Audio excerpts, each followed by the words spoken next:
बिस्मिल्लाहिर्रहमानिर्रहीम। अस्सलाम वालेकुम नाज़रीन, आप यूट्यूब चैनल देख रहे हैं। मैं इमरान खान हूँ। इससे पहले कि वीडियो का बाकायदा आगाज़ करें, पहले आपको एक लतीफ़ा सुना देते हैं जो बड़ा शानदार किस्म का आज राना सनाउल्लाह ने सुनाया। उन्होंने कहा कि पेट्रोलियम मसनूआत की कीमतों में इजाफे से नवाज शरीफ को दुख हुआ। भाई, अगर आपको पेट्रोलियम मसनूआत की कीमतों में इजाफे से दुख हुआ तो आप इजाफ़ा ना करते, और आपको ये इजाफ़ा करने की ज़रूरत भी नहीं थी। आप IMF से ठीक तरीके से डील करते, बल्कि आप इमरान खान की हुकूमत को ख़त्म ही ना करते, क्योंकि हुकूमत ख़त्म होने के बाद पाकिस्तान में इस किस्म का अनरेस्ट पैदा हुआ, इस किस्म की गैर यकीनी सूरत हाल पैदा हुई कि मईशत को लगने वाला झटका काबू में नहीं आया, और फिर आप लोगों को ये सारे बोझ अवाम के ऊपर मुंतकिल करने पड़े।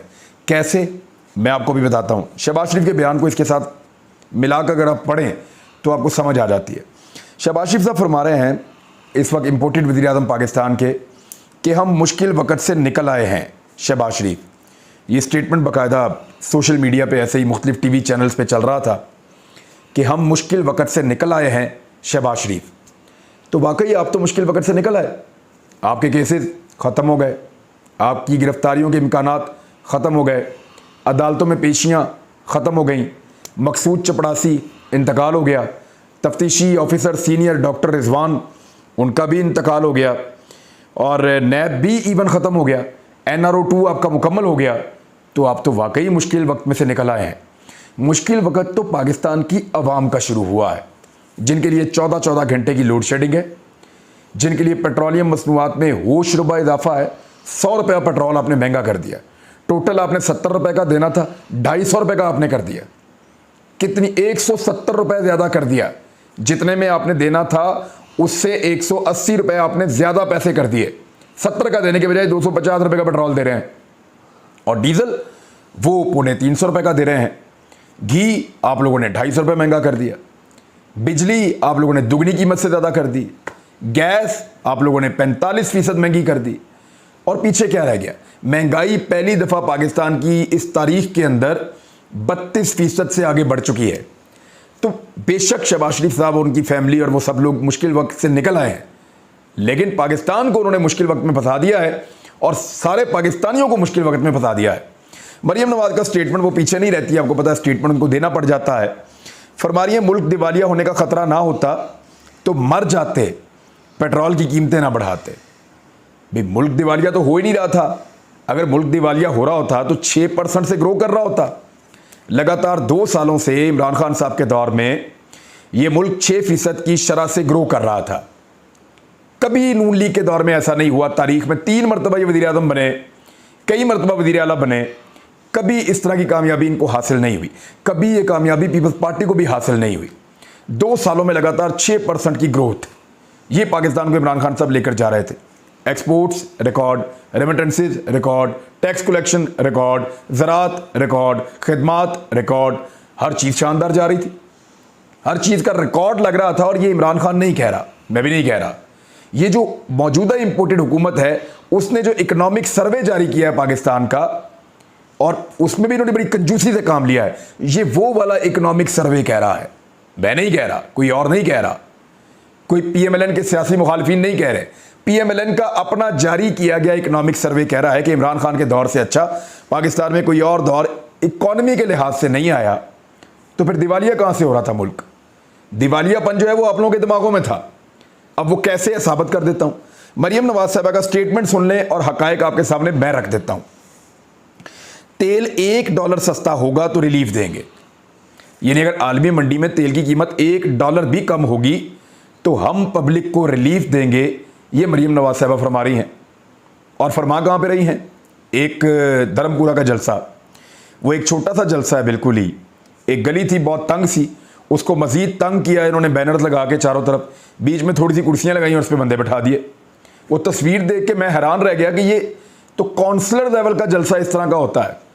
जब आपके इलाके में कौंसलर्स के या नाज़मीन के इंतखाबात होते हैं ना, तो वो कौंसलर या नाजिम अपने मोहल्ले में जब हल्के के अंदर जाता है और जाके एक जलसा करता है, तो ये उस लेवल का जलसा था।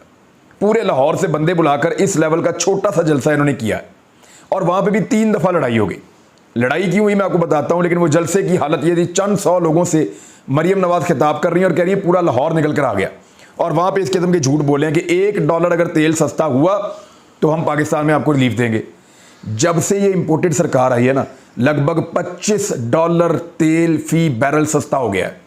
$1 नहीं, $2 नहीं, $5 नहीं, $10 नहीं, लगभग $25 तक पेट्रोल सस्ता हो गया है इस हुकूमत के आने के बाद से लेकर अब तक ये हुआ है। और इन्होंने सस्ता किया, क्या रिलीफ दिया?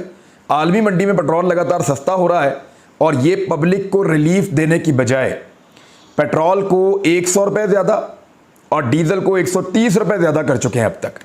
ये है जनाब इनकी कारकर्दगी और ये इनका झूठ, जिसका पोल खोलकर मैंने आपके सामने रख दिया है। 3 लड़ाइयाँ क्यों हुई, ज़रा इसके ऊपर गौर कीजिएगा। 3 मुख्तलिफ इत्तलात मिली। एक तो अलीम खान साहब को वहाँ पे उनके हमायती मौजूद थे, वहाँ पे लोटा लोटा के नारे लगे उनके बारे में, अलीम खान के बारे में, क्योंकि PMLN के लोग अलीम खान से नफ़रत करते हैं, पसंद नहीं करते, तो वहाँ झगड़ा हो गया और वो झगड़ा जो है वो काफ़ी देर चलता रहा PP 158 में। दूसरा झगड़ा हुआ इस बात के ऊपर, एक रिपोर्ट हुई है कि जो मोटरसाइकिलें और गाड़ियाँ आई थी उनमें वादा किया गया था कि हम पेट्रोल डलवा के देंगे, तो वो जो पेट्रोल डलवाना होता है उसकी पर्चियाँ जारी की जाती हैं। ये मैंने देखा हुआ है इलेक्शन कैंपेन में, पॉलिटिकल पार्टी ये करती हैं कि पर्चियाँ जारी कर देती हैं कि फ़लाँ पेट्रोल पंप से जाके पेट्रोल डलवा लें, आपकी गाड़ी है, आपको हमने ये पर्ची दे दी है, वो जाएगा जाके वहाँ पर्ची देके पेट्रोल डलवा लेगा, या पैसे भी दे देते हैं बाद औक़ात। तो वो पेट्रोल नहीं डाला गया मोटरसाइकिलों गाड़ियों में, तो उसके ऊपर एक झगड़ा हुआ। तीसरा ये है कि एक रजिस्टर रखा गया था जिसमें लोग जो आए थे उनकी हाज़िरी लग रही थी, क्योंकि जिसकी हाज़िरी लगती है उसी को पैसे मिलते हैं, तो वहाँ पे डंडे सोटे चल गए और वहाँ लड़ाई होगी। तो इस तरह ये 3 मुख्तलिफ चीज़ें रिपोर्ट हुई हैं वहाँ PP 158 से कि ये आपस में ही लड़ रहे हैं और इलेक्शन इन्होंने क्या खाक जीतना है। जलसा करने के लिए पूरे लाहौर से बंदे इकट्ठे किए और वो भी एक गली के अंदर, और उस लेवल का कि काउंसलर लेवल का जलसा था और MPA का इलेक्शन है। हालात यहाँ तक पहुँच गए हैं, लोटों को लोग पसंद नहीं कर रहे। ओन चौधरी जिनके बारे में अता तारर ने बड़े मायूब जुमले बोले थे, बड़ी गलत बातें की थी, ओन चौधरी से मेरा ताल्लुक़ रहा है, क्योंकि इमरान खान साहब के बारे में जब हम इंटरव्यू करने जाते थे या बनी गाला में कवरेज के लिए जाते थे, तो उस दौर में ओन चौधरी से मुलाकात हमारी होती रहती थी। मेरे एक दोस्त हैं, उनका भी आगे इनके साथ ताल्लुक़ है। ओन चौधरी के ऊपर इल्ज़ाम लगाया था अताउल्लाह तारड़ ने कि वो ड्रग सप्लाई करते हैं, लेकिन अब वो जो ड्रग सप्लाई करने वाला आदमी है बकौल अताउल्लाह तारड़ के, उनके भाई की कंपेन में मरियम नवाज साहिबा जा रही हैं। तो अब आप यहाँ से अंदाज़ा लगा लें कि इनका इखलाकी मेयार कहाँ तक है। पाकिस्तान तहरीक इंसाफ ने एक प्रेस कॉन्फ्रेंस की, उसके ऊपर बाद में आएंगे, लेकिन पहले मैं तवज्जो दिलाना चाहता हूँ सुप्रीम कोर्ट ऑफ पाकिस्तान की, हमारे इंतहाई काबिल एहतराम मुअज़्ज़ज़ जज साहिबान की, क्योंकि उन्होंने एक फ़ैसला दिया है, पूरे पाकिस्तान में उस फैसले को अप्रिशिएट किया गया है। और ये मामला कभी भी हल ना होता, जो 3 महीनों से सिंह फंसे हुए थे पीपल्स पार्टी के, PMLN के और PTI के, वो सुप्रीम कोर्ट ऑफ पाकिस्तान के जज साहिबान ने मामला रिजॉल्व करके दिया है। तो उसमें पंजाब में इलेक्शन हो रहा है 17 जुलाई को, लेकिन जज साहिबान ने अपने फैसले में ये फरमाया था कि यहाँ पे इख्तियारात का नाजायज़ इस्तेमाल, धांधली के लिए कोई इकदाम नहीं किए जाएंगे, सरकारी वसाइल को इस्तेमाल नहीं किया जाएगा, इसकी गारंटी ली थी। और देखें अब अगर ये किया जाएगा तो फिर इस पर तौहीन अदालत लगेगी। तो मैं सिर्फ मुअज़्ज़ज़ जज साहिबान की तवज्जो दिलाना चाहता हूँ, क्योंकि इलेक्शन कमीशन ऑफ पाकिस्तान से तो कोई उम्मीद है नहीं, और ये जो चीज़ें मैं कह रहा हूँ इसके सबूत मौजूद हैं और सबूत आपके सामने रखे जा सकते हैं। अब तक के लिए इतना ही, अपना ख्याल रखिएगा, अपने इस चैनल का भी। अल्लाह हाफ़िज़।